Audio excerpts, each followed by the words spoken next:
வணக்கம் இந்தியா. இன்றைய தினம் நமது சந்தைகள் ஒரு க்ளோசிங்கில் ஒரு க்ரீனாக வந்ததுன்னு சொல்லலாம். மெயினாக heavy weight stocks like Hindalco, Reliance Industries, then Axis Bank இவையெல்லாம் மார்க்கெட்டில் கொஞ்சம் ஹெவி பையிங் வந்தது மார்க்கெட்டை மேலே நிறுத்தி வைத்தது. ஸோ மார்க்கெட் இன்றைக்கி ஓப்பனிங்கில் வீக்காக தான் ஓப்பன் ஆச்சு. நெகட்டிவ் குளோபல் கியூஸ், மார்க்கெட் ஒரு நல்ல ஒரு strong recovery during the session பார்க்க முடிஞ்சது. நிஃப்டி 50 நியர்லி 160 பாயிண்ட்ஸ் லோவராக ஓப்பன் ஆகி but rebounded sharply from the day's low, recovering over 250 points to end in positive territory. க்ளோஸில் Nifty settled at 23,659, up by 41 points. So volatility index அது மாதிரி பார்த்தோன்னா remain largely ஸ்டெடியாக இருந்தது.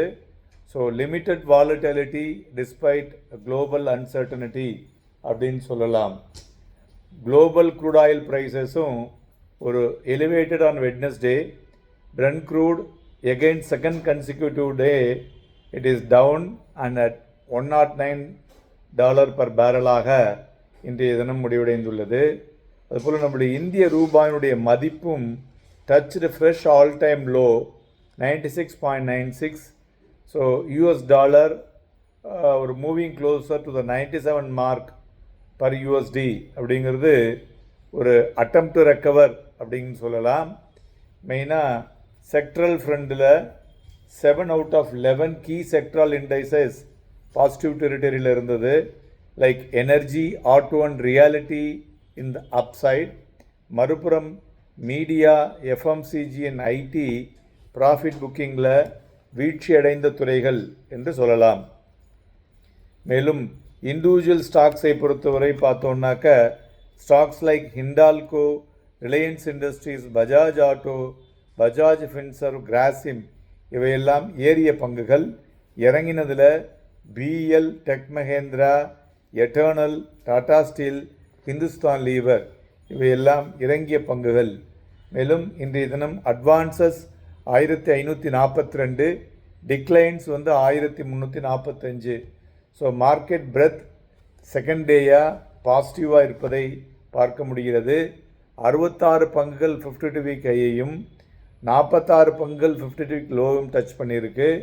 அதுபோல் 100 பங்குகள் அப்பர் சர்க்கியூட், 94 பங்குகள் லோவர் சர்க்கியூட். அதுபோல் மிட் அண்ட் ஸ்மால் கேப்பும் இன்றைக்கி ஒரு பெட்டராக முடிவடைந்திருக்கிறதுனால மார்க்கெட்டினுடைய ப்ராட் பேஸ்டு ஆக்டிவிட்டியும் ஒரு பையிங்கை காண முடிஞ்சது அப்படின்னு சொல்லலாம். மேலும் சில ஹெவி வெயிட் ஸ்டாக்ஸ்லாம் மார்க்கெட்டை அப்சைடுக்கு அதுவும் உறுதுணையாக இருந்ததுன்னு சொல்லலாம். லைக் ஹெச்டிஎஃப்சி பேங்க் அது ஒரு 10 பாயிண்ட் ஏறி இருக்குது. பாரத் எலக்ட்ரானிக்ஸ் மறுபுறம் ஒரு 7 புள்ளிகளை கீழே இறக்கியிருக்கு.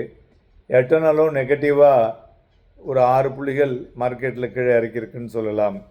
அதுபோல் தங்கம் இன்றைக்கி பார்த்தோன்னாக்க கிட்டத்தட்ட ஒரு 102 புள்ளிகள் அதிகரித்து 1,59,000லையும், வெள்ளி 3,129 ரூபாய் அதிகரித்து 2,73,000லையும், குரூடாயில் 100 ரூபாய் இறங்கி 9,927லையும் மணிமாய் கொண்டிருக்கிறது.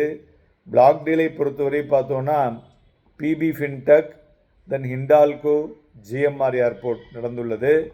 அதுபோல் இன்றைய தினம் வெளிவந்துள்ள குவார்ட்டர்லி ரிசல்ட்ஸில் எல்எம்டபிள்யூ லக்ஷ்மி மிஷன் ஒர்க்ஸ் நம்ம கோயம்புத்தூர் கம்பெனி 35 ரூபாய் டிவிடெண்ட் டிக்ளேர் பண்ணியிருக்காங்க. அந்த காலத்திலிருந்து, அதாவது மெட்ராஸ் ஸ்டாக் எக்ஸ்சேஞ்சிலேருந்து பார்த்திங்கன்னா எல்எம்டபிள்யூ ஸ்டில் இந்த வெரி குட் ஆக்டிவ் கம்பெனி.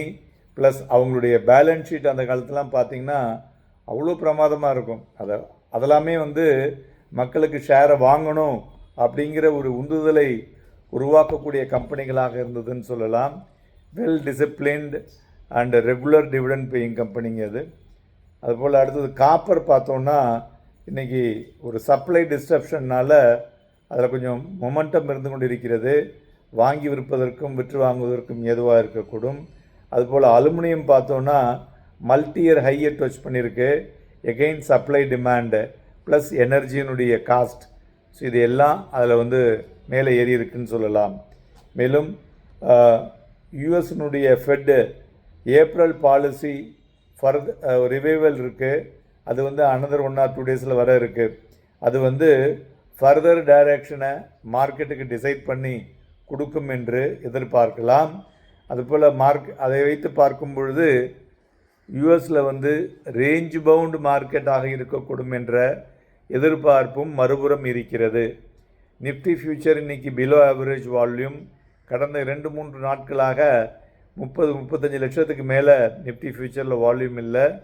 அதுபோல் பேங்க் நிஃப்டி ஃபியூச்சரும் பிலோ ஆவரேஜ் வால்யூம். இதை நாம் வாட்ச் பண்ண வேண்டும். இப்போ நிஃப்டியை பொறுத்தவரை 23,800 23,950 ஒரு ஸ்ட்ராங் ரெசிஸ்டன்ஸ் ஜோனாக இருக்கக்கூடும். சப்போர்ட் பார்த்தோன்னா 23,500 23,400 இருக்கக்கூடும். ஸோ நாளை தினம் நமது சந்தைகளில் வாங்கி விற்பதற்கும் விற்று வாங்குவதற்கும் ஏதுவாக இருக்கக்கூடும். Happy and profitable day.